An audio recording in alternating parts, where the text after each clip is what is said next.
In an arts center not so far away, New Yorkers blasting off to Manhattan's Sheen Center for Jesuits and Jedi. We're going to talk a lot about science fiction stories. The host of Net TV's Real Faith, David DeSerto, moderating the discussion touching on spiritual themes in the popular imagination. In that era, I think it was much more prevalent. Headlining the panel, Brother Guy Consamagno. As director of the Vatican's observatory, he's referred to as the Pope's astronomer and says in science fiction, there's the reality of having faith. Stories that have to deal with absolutes of right and wrong, with big ideas, only work if there is a moral compass someplace in the author that's guiding where the author is going with the story.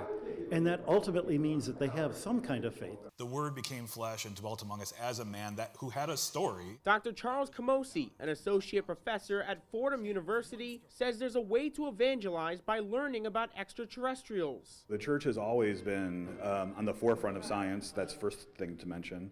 But then also in the forefront of exploring questions, new questions. God created this universe of ours, right?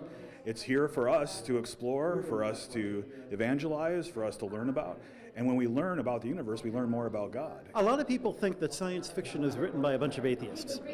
When you actually look at who the writers are, especially once you get up past the Golden Age, you discover so many of them are people of faith. And many in attendance say they believe there's a link between the universe and the universal church. Religion and science are two ways of trying to understand, how things are.